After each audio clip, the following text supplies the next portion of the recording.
Irmãos, vamos abrir a palavra de Deus em Filipenses. Hoje nós vamos terminar o capítulo 1, verso 27 até o 30. Embora seja uma sequência, cada mensagem é independente.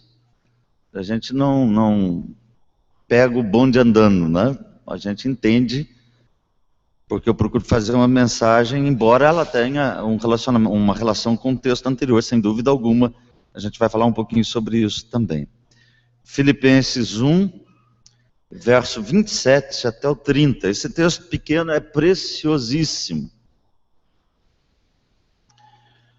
Diz assim: vivei acima de tudo, por modo digno do Evangelho de Cristo, para que, ou indo ver-vos, ou estando ausente, ouça no tocante a vós outros, que estáis firmes em um só espírito, com uma só alma, lutando juntos pela fé evangélica, e que em nada estáis intimidados pelos adversários, pois o que é para eles prova evidente de perdição, é para vós outros de salvação, e isso da parte de Deus, porque vos foi concedida a graça de padecerdes por Cristo, e não somente de crerdes nele, pois tendes o mesmo combate que vistes em mim, e ainda agora ouvis que é o meu. Deus abençoe a sua palavra, irmãos.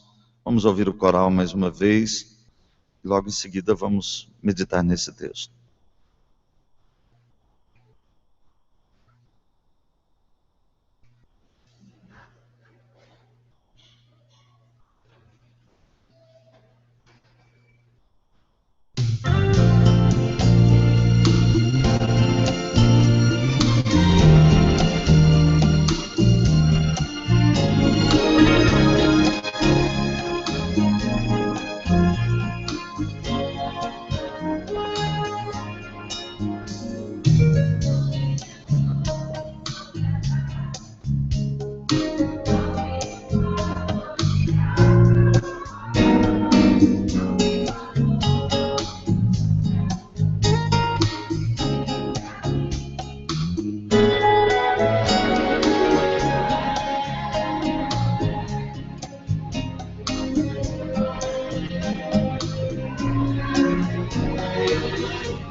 Se você fechou sua Bíblia, abra novamente.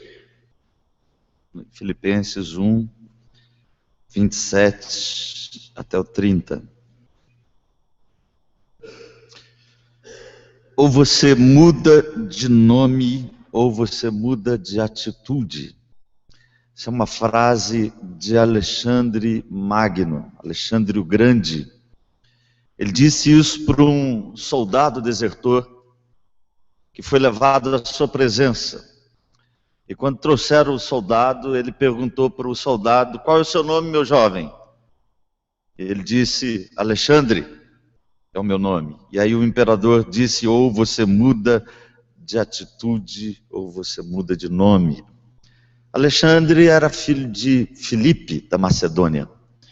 E a cidade de Filipos recebeu esse nome por causa dele, do pai de Alexandre, por causa de Filipe da Macedônia. E essa frase de Alexandre é uma frase conhecida, e ela retrata bem o que eu quero dizer aqui nessa noite, porque nós precisamos levar a sério o nome que nós carregamos, não o nosso sobrenome, mas o nome de cristão, o nome de cidadão do reino dos céus. Ou nós dignificamos esse nome, ou mudamos de nome. Vamos olhar para a passagem, irmãos. Eu quero fazer uma rápida recordação do texto da semana passada, para a gente entender um pouquinho o texto de hoje. Do verso 12 até o verso 26, que foi a nossa mensagem de domingo passado, Paulo deu o seu testemunho pessoal. E eu falei sobre esse testemunho de Paulo. E Paulo fala no verso 12, por exemplo, das coisas que lhe aconteceram. E nós afirmamos que essas coisas que aconteceram a Paulo não foram coisas extraordinárias, de cura, de prosperidade, mas são as tribulações, especialmente as cadeias de Paulo. Então Paulo diz que as coisas que lhe aconteceram contribuíram para o progresso do Evangelho. Em que sentido? As suas cadeias se tornaram conhecidas da guarda pretoriana e dos demais. Verso 13. E além disso, as coisas que aconteceram para Paulo, em Paulo e para ele, serviram de estímulo para os crentes, porque olhando para Paulo, eles foram estimulados a viver um cristianismo mais bonito. Também na semana passada, e como parte do testemunho de Paulo, Paulo fala também sobre os que pregavam o evangelho por inveja ou porfia, verso 15 até o 18. Essas pessoas faziam isso achando que com esse tipo de pregação eles estavam produzindo sofrimento para Paulo lá na cadeia, e Paulo diz: isso não está acontecendo, né? Esse tipo de pregação de vocês não causa sofrimento algum para mim, pelo contrário, eu me glorio nisso porque o evangelho está sendo pregado. Então, se o evangelho está sendo pregado, glória a Deus, louvado seja o nome do Senhor. E finalmente Paulo termina o texto no seu testemunho pessoal, falando acerca do seu futuro, no verso 19 ao 26. E Paulo diz que estava esperançoso de ser liberto da cadeia por causa da súplica dos crentes e da provisão do Espírito Santo. E aí ele faz uma afirmação extraordinária. Ele diz: na verdade, minha vida ou minha morte, não importa, Deus e Jesus Cristo vai ser glorificado no meu viver ou na minha morte. E aí ele termina dizendo, ou ele diz no meio desses versículos, que para ele o viver é Cristo e o morrer é lucro. Coisa extraordinária. Então, depois desse testemunho pessoal, Paulo vira e escreve agora especificamente para os filipenses. E aí ele diz assim: irmãos, vocês vivam agora acima de tudo, de modo digno do Evangelho de Jesus Cristo. Verso 27, e até o final do texto ele vai falar sobre esse viver digno do cristão. E é interessante que o verbo viver aqui, que aparece no original, é um verbo grego que significa ser um cidadão.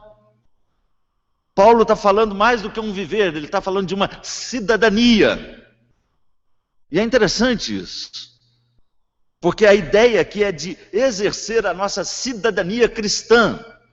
Esse é o sentido do verbo viver aqui no original. Eu até coloquei a palavra grega transliterada ali.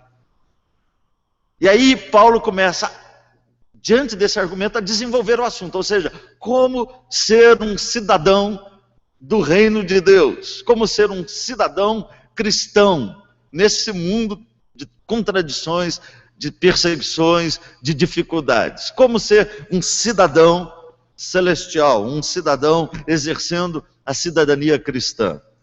E aí ele vai desenvolver o assunto. Ele diz da importância disso. Ele fala assim: olha, irmãos, quer eu vá vê-los ou esteja ausente, eu quero não só saber do que vocês estão vivendo, mas eu quero, se possível, ver isso. Se eu for ver, eu quero ver vocês vivendo a cidadania cristã. Se eu não for solto e estiver longe, eu quero ouvir que vocês estão vivendo como cidadãos do reino dos céus.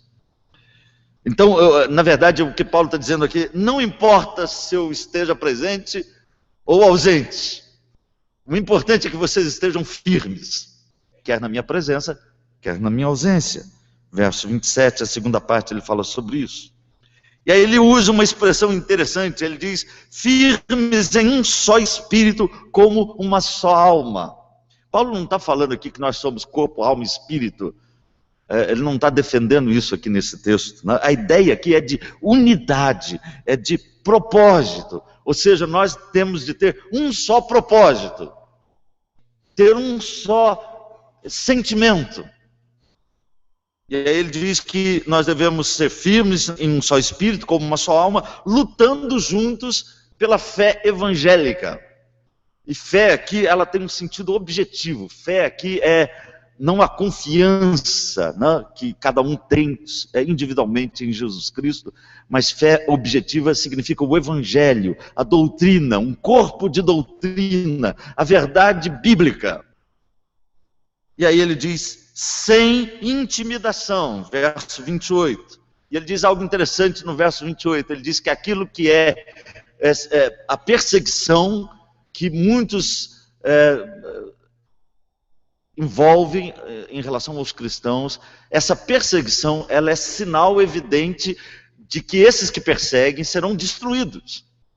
Mas a perseguição é também sinal para aqueles que são perseguidos, é sinal de salvação.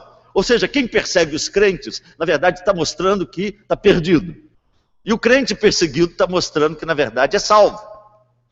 A perseguição é um sinal. É isso que ele diz aqui na segunda parte do verso 28.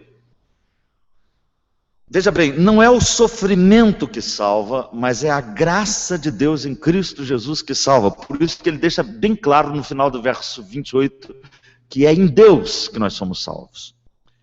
Mas aí no verso 29 ele diz algo interessante, ele diz que o sofrimento, ele faz parte do pacote da graça. Porque Deus nos deu a graça de padecer e de crer. Então é uma graça que muita gente não gosta dela, né? É a graça de padecer.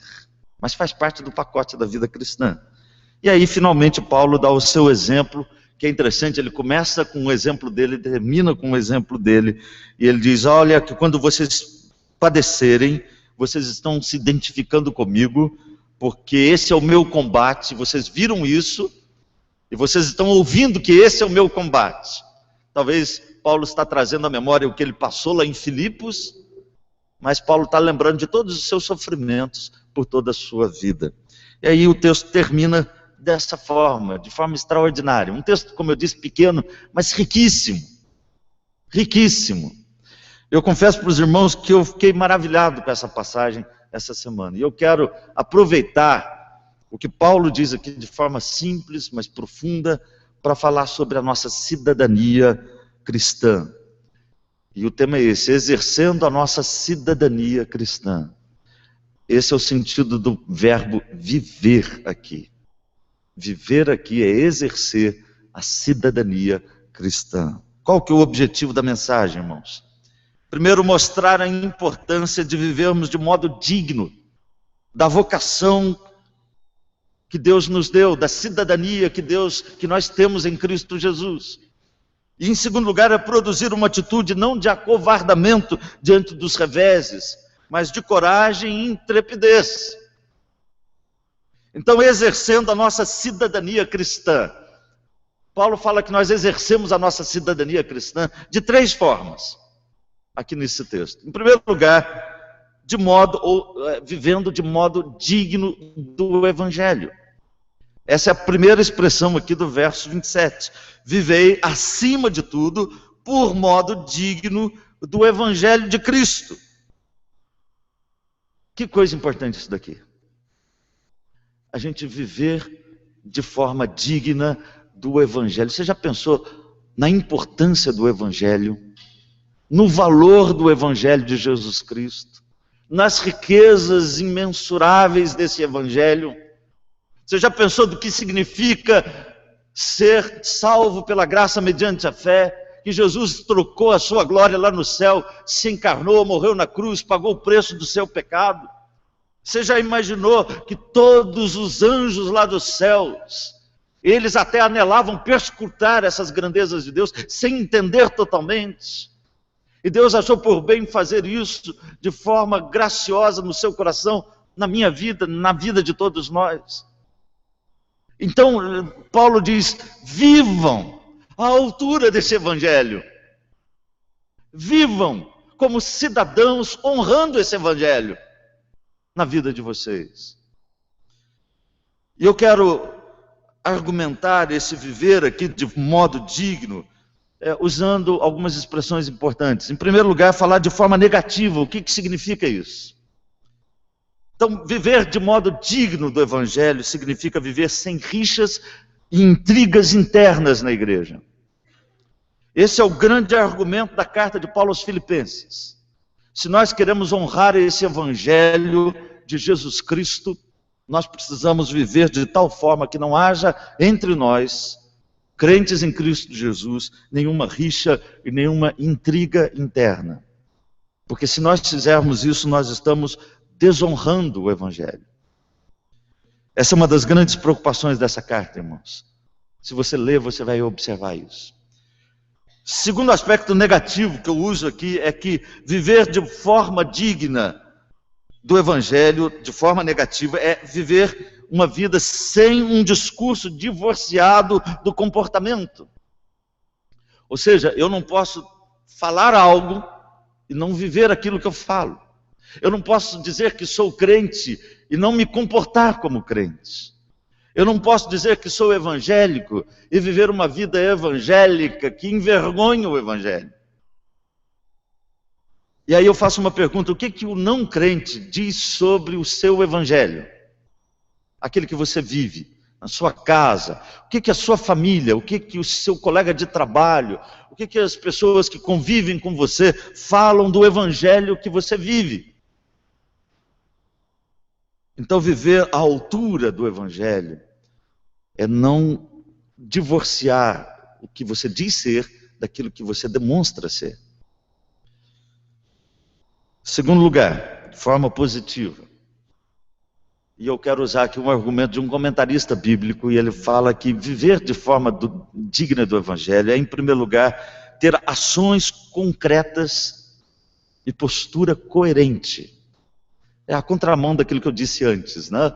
Então, viver à altura desse Evangelho precioso que nós descrevemos aqui, é ter atitudes concretas e uma postura coerente com as verdades do Evangelho.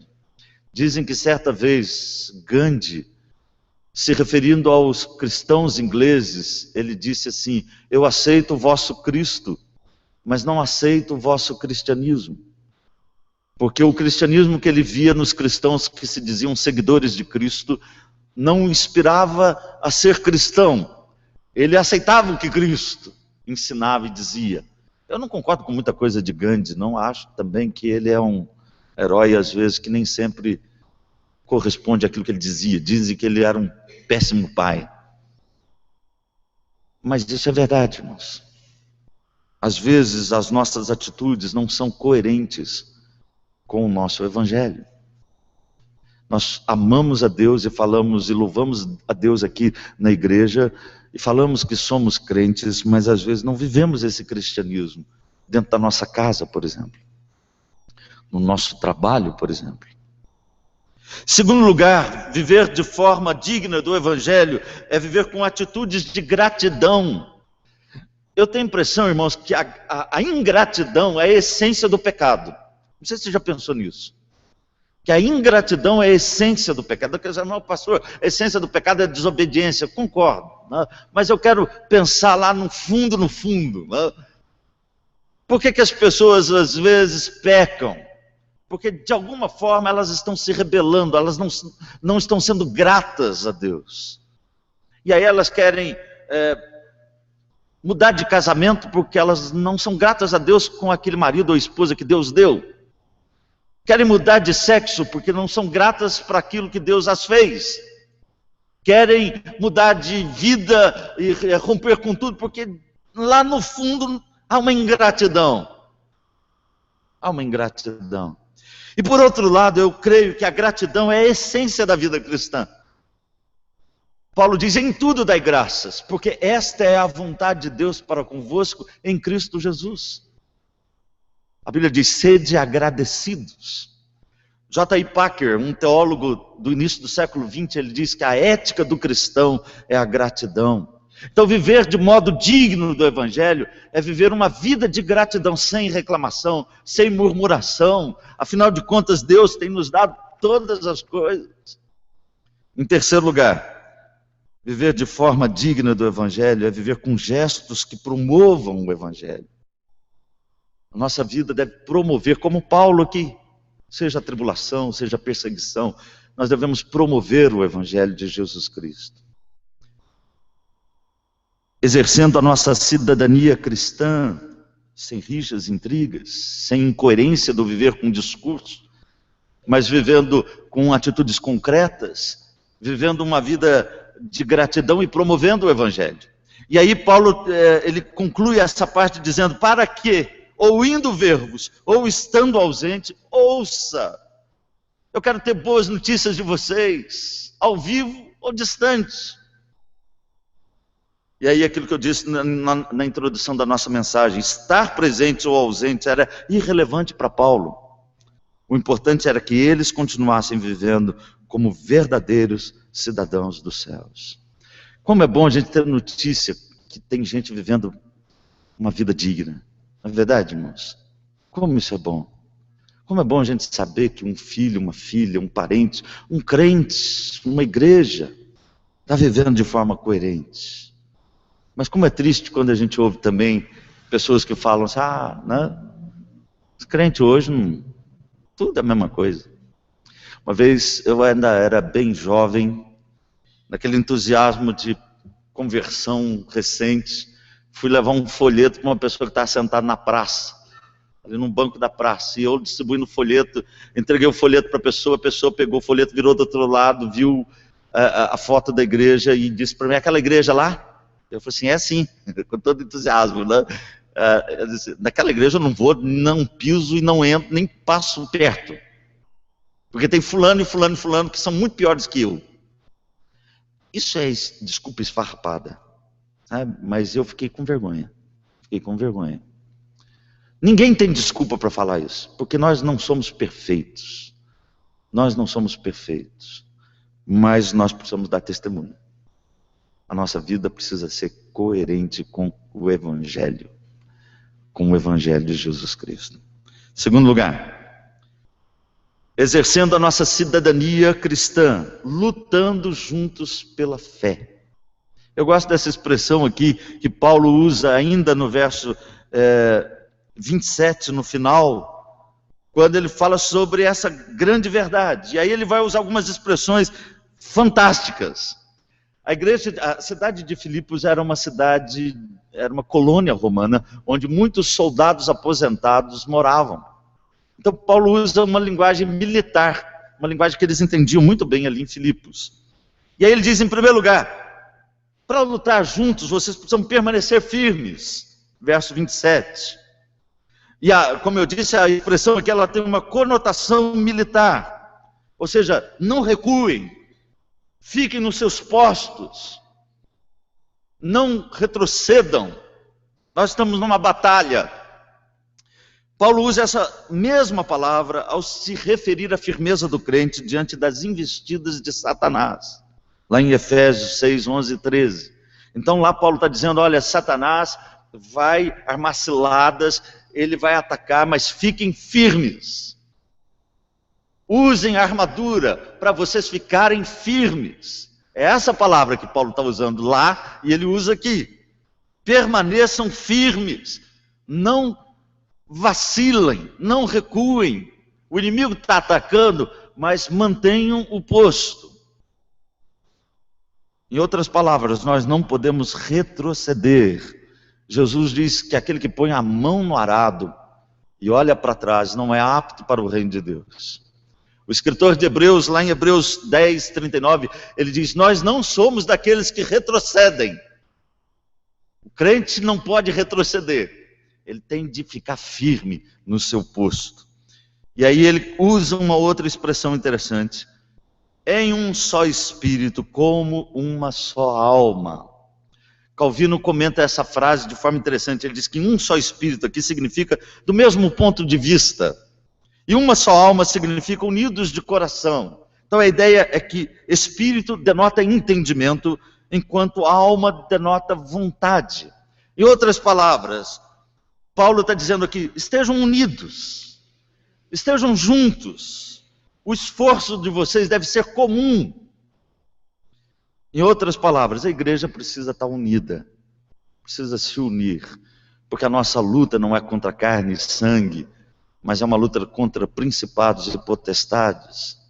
Nós não podemos nos dividir no nosso meio, porque essa é uma artimanha de Satanás para nos enfraquecer. Precisamos ficar firmes diante dos ataques do inimigo, unidos, juntos num só espírito, como uma só alma. É isso que ele está dizendo no texto. E aí ele vai falar finalmente, lutando juntos pela fé evangélica. Sabe uma coisa que eu acho interessante? Que a expressão lutando juntos aí na nossa Bíblia é a tradução de uma palavra só, que eu coloquei transliterado aqui também. E essa palavra que aparece aí, ela significa esforço conjunto, ficar em pé para. Eu achei interessante essa expressão, não é? Então Paulo está dizendo, a igreja precisa se levantar unida, junta. Nós não podemos ter separações, divisões, intrigas. A igreja não pode ser trabalhada com facções, com inveja, com maledicência, com coisas desse tipo. Devemos nos levantar juntos, porque temos um inimigo à nossa frente, que usa armas poderosas. E se nós nos dividirmos, nós não vamos permanecer. E aí Paulo diz que nós devemos levantar juntos em prol da fé evangélica. Como eu disse, fé aqui eu entendo no sentido objetivo. Ou seja, o evangelho, o corpo de doutrina, a Bíblia. Devemos defender o evangelho. E devemos fazer isso unidos. Lutar pela fé e com fé também. Porque cremos que a fé é um instrumento que vence o mundo, diz 1 de João. Como exercer a nossa cidadania? Então Paulo diz que nós devemos lutar juntos pela fé evangélica. Em terceiro e último lugar, nós devemos exercer a nossa cidadania não intimidados. E é interessante essa expressão aqui, a partir do verso 28, ele vai tratar desse assunto até o final. No verso 28 ele diz, e que em nada estáis intimidados pelos adversários. E ele começa então citando os adversários aqui no verso 28. E outra palavra interessante do texto é essa palavra intimidados aqui. Ela significa uma disposição mental de pavor. E é uma palavra pitoresca, porque ela significa que a gente não deve agir como cavalos assustados. Eu não sei se você já foi numa roça, numa fazenda, né? Lidou com cavalos. Tem cavalo manso, mas o cavalo, se ele levar um susto, ele dispara. Eu tenho uma prima, minha família de origem toda de fazenda, de roça, E no lugar onde eu fui criado, passava minhas férias, um dos lugares mais bonitos que existe nessa face da terra. Acho que no novo céu e na nova terra eu vou pedir para Jesus me pôr lá. Ela pôs a sobrinha dela pequenininha no cavalo, no arreio, sentada no arreio do cavalo, e ela desceu para abrir uma porteira. E aquele cavalo manso levou um susto com alguma coisa e saiu em disparada pelo pasto afora. E ela lá de longe vendo aquela menininha pequenininha, e ela, menininha, a sobrinha dela, teve a força de segurar na cabeça do arreio. E Deus teve a misericórdia de conservá-la ali como uma peã, e que não caiu. Isso que Paulo está falando aqui, que nós não devemos viver assustados como esses cavalos em disparada. Essa é a expressão do texto. E aí Paulo fala, em nada intimidados pelos adversários. Quem são esses adversários? Provavelmente são não crentes, talvez judaizantes, mas lá no caso de Filipos, provavelmente alguns lá da cidade, opositores do evangelho, que estavam perseguindo a igreja. E aí Paulo diz, não fiquem intimidados com a perseguição que vocês estão sofrendo. E aí ele diz algo interessante, ele diz que a perseguição é para esses que perseguem sinal de perdição. Olha que interessante. Quando alguém persegue o não crente e mostra a sua ira, a sua fúria, você pode dizer o seguinte, olha, coitado, Deus tem misericórdia dele. Quem sabe o Senhor salva ele. Ore assim, para quem persegue você como cristão. Porque se ele não se converter, a perseguição dele significa sinal de que ele está perdido, que ele vai para o inferno. A perseguição que não crentes infligem sobre os crentes é sinal da perdição deles, sinal de que eles estão longe de Deus e que precisam de oração e perdão nosso, porque o juízo de Deus já está sobre eles. Que coisa impressionante esse texto, irmãos. E aí Paulo continua dizendo que o sofrimento ele faz parte da graça de Deus. No final do verso 28, ele fala que aquilo que é sinal evidente de perdição para os não crentes, é para vós outros, os crentes, sinal de salvação. Então a perseguição é um sinal de salvação do crente, não é a causa da salvação. Por isso ele termina o verso 28 dizendo, e isto da parte de Deus. O que é da parte de Deus? A salvação. Então não é o sofrimento, a perseguição, a dor que causa a salvação, como se estivesse purgando o nosso pecado. Mas a perseguição dos crentes é sinal de que eles são crentes. Quando você é perseguido como cristão, glorifique a Deus, porque isso é sinal de que você é crente. E aí no verso 29 ele diz algo maravilhoso, ele diz que Deus nos deu a graça de padecer por Cristo, e não somente de crer nele. Em outras palavras, irmãos, não há motivos para desesperarmos. Deus está agindo. Eu não acredito aqui que a graça é a graça do sofrimento em si, mas é a graça de passarmos pelo sofrimento e situação das nossas vidas. Por que eu falo isso? Porque a Bíblia ensina que nós somos coparticipantes com Cristo Jesus, do sofrimento de Cristo e da glória de Cristo. Faz parte da graça. Deus nos deu a graça de padecer por Ele e de crer nele. Quando nós cremos em Jesus, padecemos também por causa dele. Agora veja bem, Paulo não está falando de um padecimento qualquer. Ele não está falando que você vai sofrer e que toda a vida é graça de Deus. Não é isso. É por causa de Cristo. Por causa dele. Da nossa identificação com ele. E o texto termina de forma maravilhosa. Paulo chama novamente a atenção para o seu exemplo e ele diz, porque esse é o combate que vocês viram em mim e vocês estão ouvindo que ainda é o meu combate. Verso 30.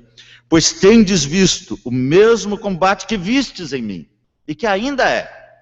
Vocês estão ouvindo. Então lembra que ele disse, olha, se eu for ver vocês, eu quero ver vocês vivendo de forma digna. Se eu ouvir, eu quero ouvir de vocês que vocês estão vivendo de forma digna. E agora Paulo volta para ele, e ele diz assim: vocês viram em mim o meu combate, e vocês estão ouvindo, mesmo distantes, a respeito do meu combate.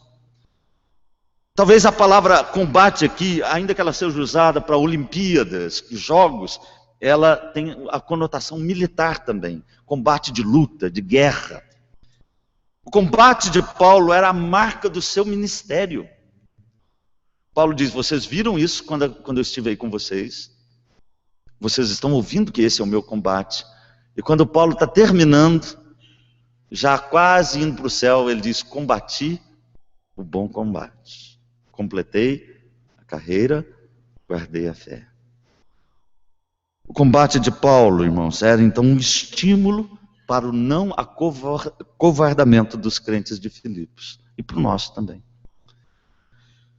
Muito bem, vamos lá. Só para você lembrar, exercendo a cidadania cristã. Esses versículos falam sobre isso. Vivei, seja um cidadão cristão do reino dos céus. Exerça a sua cidadania.